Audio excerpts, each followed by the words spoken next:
Okay, as we enter 2020, there are a lot of cabin crew aspirants who have this feeling that 2020 will be their year. Most of them will really apply, especially those who qualify for the flight attendant position. Um, Not all though will apply for local airlines. Some will apply for international airlines, and we're here to talk about that today, how to apply for a flight attendant job in an international airline. And before we go into the topic, I'm here at Uno Bistro at the Salem Complex. So for drinks, for a chill night, good music, good friends, and everyone, please come by Uno Bistro. It's again located at the Salem Complex, Domestic Road, Pasay City. All right? So let's get the show started.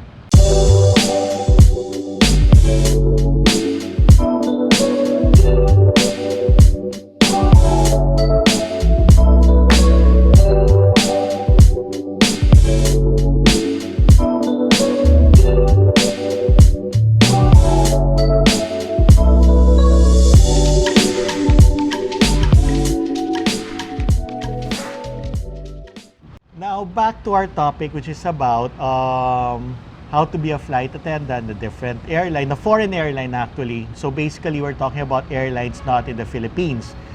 And with me here is a flight attendant from an international airline, Saudia.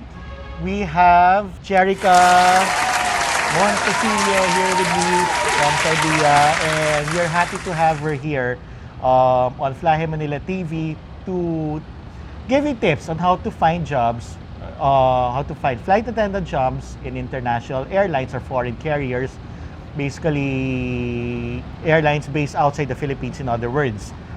So one thing interesting though about Jerica is, just like me, she's a DJ. Yeah. Yeah, we are both music lovers, and we express our love for music through DJing. So our first DJ guest, DJ FA guest also at the show. Nice Do you have to would you like to promote do you have any page for FAs who want to support you in your gigs? Okay. My Facebook name is Jerica Micaela, and my Instagram will be Jerica. That's Jeriiicha. And that's also my YouTube channel, Jerica, Jeriiicha. You do vlogs also? Yes. You do sometimes, vlogs? Yeah. Okay, so please do subscribe also to Jerica's vlogs. Do you give tips? Not really. I just cover my layovers. Yeah. Well, if you want to know what's in flight attendant's layover, what happens in a Yeah. typical layover, Mm. please do subscribe to Jerica's channel, and please do watch her shows. Yeah. So, Jerica, how long have you been flying? I've been flying for 5 years already. Mhm. In June. Since in June, starting Yeah, June. Since 10. 2015. Wow, so tagal-tagal na rin, no? Yeah. So, pangarap mo ba maging FA ever since? Yeah, ever since I was a kid, like when I was Mhm. 5 years old, because my grandparents, they used to go to the States. Yes. So whenever they leave, pag makakita ko ng airplane, I'd look up the sky and I'd wave at them because I always feel like they're Mhm. on that flight. Yeah. Kaya ganun yung nangyayari. And when I found out about the flight attendant job, Mhm. doon ako naging parang, I wanna do this, I wanna travel all over the world, yeah. So, Saudia is your first airline? Yeah, this was my first airline. Your first airline. Yes. So, let's go into the steps of how you find FA jobs abroad. Kasi hindi ka nag-apply dito, nag-apply ka sa Saudi, di ba? Yeah. Right away. Was Saudi the only airplane you applied at? I also applied for Qatar, but they don't accept people with tattoos, diba? Yeah. Yeah, so that's why. So, let's go into the steps of how you find FA jobs abroad. Since there are so many airlines, kasi ang daming airline abroad. We are talking about more than 1,000 airlines, Yeah. low cost, big airlines from the Philippines, outside the Philippines. How do you get to find which airline hires Filipinos?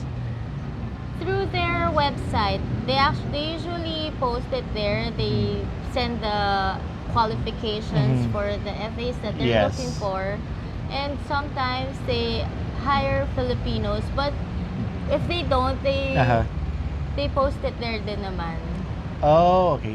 So they really put the job qualification Yeah. for FS. But how do you find it actually? I mean, how do you really go through each website? Through each airline Through- website? Sometimes, yeah, but they have like Flyhigh Manila, di ba? Yes, yes. There's a lot of hiring.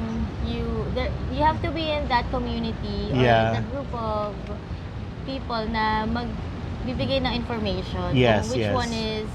which one is hiring and not. Yes. So basically kailangan talaga tiyaga dito maghanap. Di ka pwede you wait for people to spoon feed the information. You really have to look and really go through and read down the details into. But what steps do you go through usually after finding the job? You send your resume. For me, Yeah. it wasn't just sending the resume. I went to IPAMS kasi Mhm. they were hiring at that time. So when I went there, I just passed my resume and the photo that they needed. Yes. So when I passed it, parang naging tuloy-tuloy na yung interview. Mhm. So yung first interview and then the interview with the Yes. with the airlines. Mhm. And then after that, when they got me na nag-ano kami, Training or a final interview. Orientation, Yeah, orientation. yeah. The After the orientation's final. here. Yes. It's here. It's in IPAM. When are you sent abroad? Is it for right before training talaga or do you still have to go through a process abroad pa? Training, for the training. That's training na talaga Yeah. yon. So everything is done here in Manila. Yes. Everything's For the done. ano lang, yung mga files, medical, and interview, orientation. Sa Manila, dito lang sa Manila yun. Okay. Could you run down kung ano yung process? What's exactly the process of hiring? Like based on your experience. For hiring, Yeah, I like, mean after sending your resume, how many interviews? for me, I had like 3 interviews. Uh-huh. It was the first with IPAMS. Kasi sila muna yung mag-filter ng mga girls, ng mga Yes. kailangan nila. So, if-filter niya muna kami before sending us to, passing us to the interview with the Yeah. Saudia na. Okay. So, with Saudia, we had like 2 interviews. The first one, yung initial interview. Mhm. Tapos, after that, yung final interview na with the panels, yung mga Yeah. managers ng Saudia and yung mga senior flight attendants ng Saudia. Mhm. So, they get to choose which one of us will be hired. Mhm. So, that's what we had. So three-step process 3 siya. steps. And then after when you make it, may medical lahat. Yeah, yung medical din pala kasama yun. May medical. After the final interview. Yung speaking of Saudi, may height requirement ba siya? Yeah, there is. Kasama siya sa first interview Yeah, namin, like oo. yung initial interview. We have to reach 212 centimeters. Mhm. And if we can't reach that, we can't Yeah. go on to the second interview. Okay, so in terms of Saudi, it's arm reach, right? Arm reach. Pwede naman nakatiptoe or Yeah. But in terms of specific height, wala naman. Wala Kailangan naman, arm reach yeah. lang talaga ang Saudi. Yeah. So talagang your vision was talaga international airline. That's it. I wanted international. to naman. Pero wala lang akong alam na kung sino yung mga nag-hire at that time eh. So, Yeah. hindi ako nag-do ng research ko.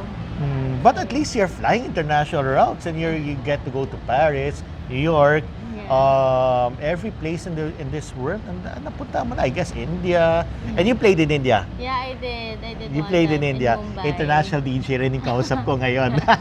One of the benefits actually of being an international cabin crew, if you fly for a foreign airline, usually fly different destinations abroad, and iba yung talaga yung maging mindset mo. It's gonna Yeah, influence, it's actually. gonna really change your perception of the That's world. true. You become more open-minded and you become more understanding with people and Yeah. how they behave. You get to understand them a lot. But do you plan to also apply later on, maybe later on in your future, do you plan to apply for the local airline? Of course, yeah. I'm planning to apply here. Saudi hires different nationalities, right? There are. Yeah, how is it working with different nationalities? It's kind of easier Kasi I can't compare from Mhm. here to other nationalities kasi I've never worked Yeah. here. Pero when it comes to nationality, sometimes kasi puro kami Pinay sa Mm. flight. Oo. And sometimes lahat or nag-iisa lang akong Pinay sa Mm. flight. I guess it's like it's more at home kapag puro Pinay kami kasi we naman. get to speak our mother language, diba? Of course. Tapos kapag sa naman, puro international or puro different nationalities, they get to be more understanding with us Yeah. when it comes to working. Parang mas iniintindi nila kami, not like kapag puro Pinoy, parang minsan kasi diba, like yung mga seniority dumadating talaga sa ganun. Yes. Pero with other nationalities, walang ganun, walang seniority. Nagkaroon ka ba ng homesickness naman? Of course, especially nung training kasi 2 months kami sa Saudi. Yes. And hindi kami umuwi for 2 months, for the whole 2 months. So, by that time, naging homesick ako. Tapos, doon ako nag-gain ng weight kasi kain ako ng kain. Tapos yun. Pero after that, we went home naman after the 2nd month.